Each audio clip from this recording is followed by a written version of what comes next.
Larry Kong at Futures 2019 with Dina Mainville, Sales Director for Canada, Bermuda, and Caribbean of CipherTrace. Welcome, Dina. So you had just joined CipherTrace this year.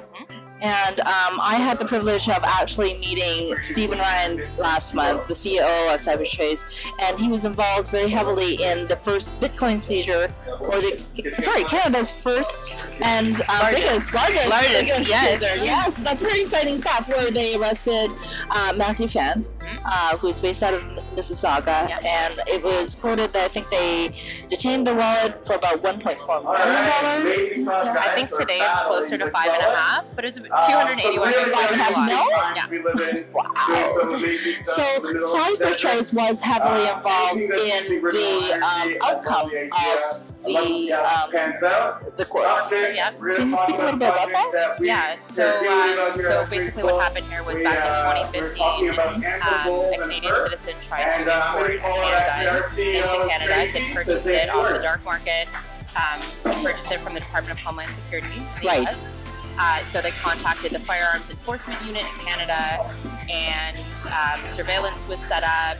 Matthew Phan was picked up, and they obtained a warrant for his home, searched his home, and they found a copious amount of drugs. They found gas masks, envelopes addressed to people in the GTA with drugs stuffed inside of them. They seized a bunch of assets, and they, as part of that seizure, they collected his home computer, which contained 280 Bitcoin. So Matthew Phan made an argument that he should be able to keep the Bitcoin because he had been trading Bitcoin early on in university while he was attending Western. Right.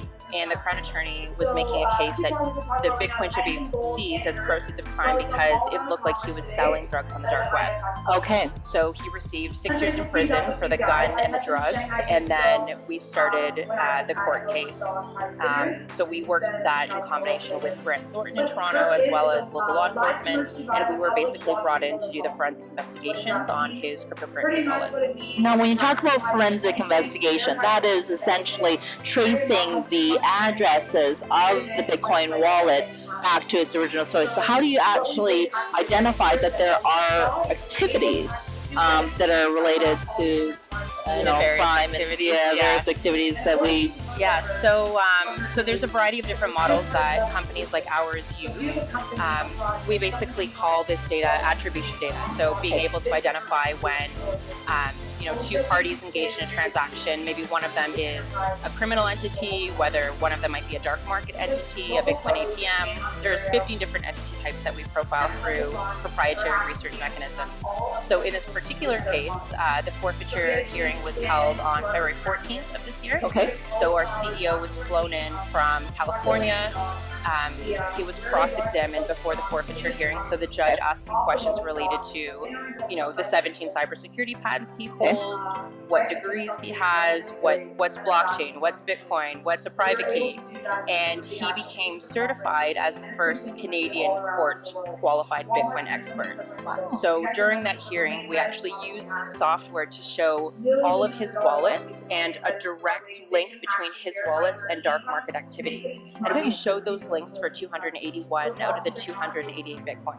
So when the judge rendered her decision, she decided that 281 of those Bitcoin, because there was a direct connection to dark market activity, would be seized as proceeds of crime.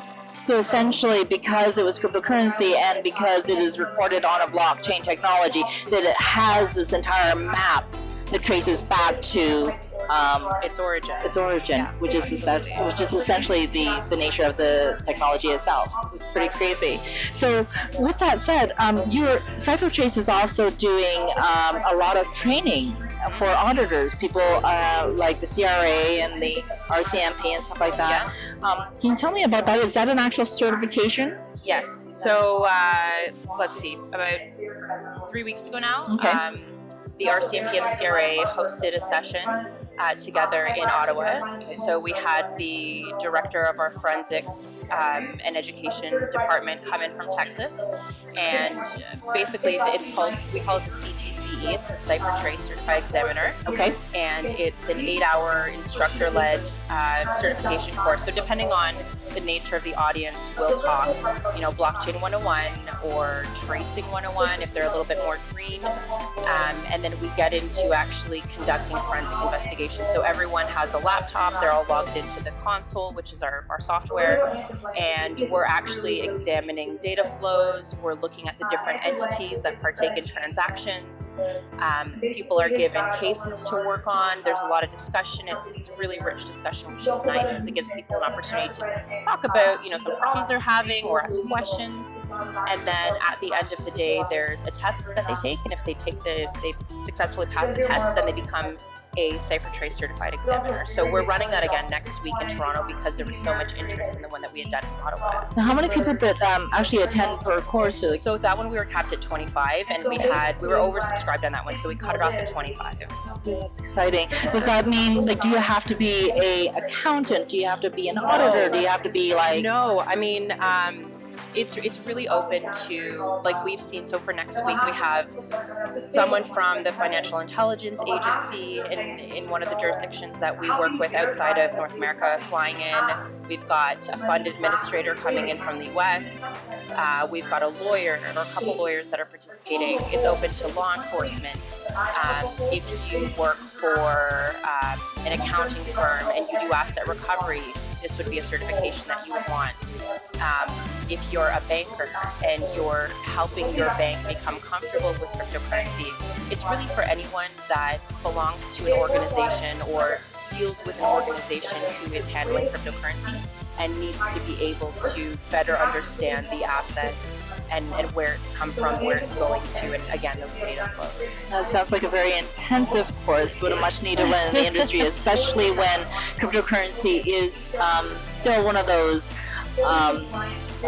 biased black market kind of things. Like nobody really understands what it is, and it's all related to shady stuff. Yeah, but the truth is, it's all criminal. But that's not necessarily the case because all the banks are actually adopting the blockchain technology and their own tokens and assets as well, right? And the whole idea of tokenized assets and the security aspect of it all kind of falls into how you trace the end source. So whatever it is that you're trying to kind of going backwards to kind of find out who's involved. Exactly. It's not necessarily pseudo-anonymous, I think. At the end of the day, I think a lot of people don't understand that blockchain technology, because it is recorded and immutable, it is something that can be traced. And that's something exactly that your software is actually that's enabled exactly for. Such a huge win on the Bitcoin C-share. So and I think part of what we're trying to do is enable especially regulated entities to be comfortable, because I meet with regulators all the time, and sometimes when we show them the capabilities that are out there, the response I get is, I didn't know you could trace this stuff. And it's remarkable to think that anyone's going to regulate an asset class that you think is like a black hole. You pull things in, you put your hand in, you hope to find something. No, there's a very transparent ledger, and where CipherTrace comes in is really to add the attribution data, right? The profiling, the nature of the transactions, understanding not necessarily the KYC, but from an AML standpoint, are these safe transactions or are they risky transactions? Right. And there is a full list that you have in terms of the awareness of what activities are associated to what addresses and so on. Yeah, and so and forth. it's not to say our company indexes. So if we look at the Bitcoin blockchain, we've indexed every single Bitcoin transaction that has ever happened since the Genesis block. Okay. That's not to say that we have attribution data on everything, because that's what we're building every day. But the idea is leveraging the technologies that are out there to get as much of the picture as you can from a compliance standpoint. Now, does CipherTrace only deal with the Bitcoin forensics kind of protocol, or is it something that's traceable on any other blockchain protocol? Yeah, so I wouldn't say it's our capabilities are applicable everywhere. There's privacy coins that present much different challenges. But for pseudonymous coins, that's where the capability lies. So currently, we do tracing for Bitcoin and Ether. ERC20 tokens are being released to our clients in the next couple weeks. And then on our product roadmap, we have Bitcoin Cash and Litecoin scheduled for release at the beginning of fall.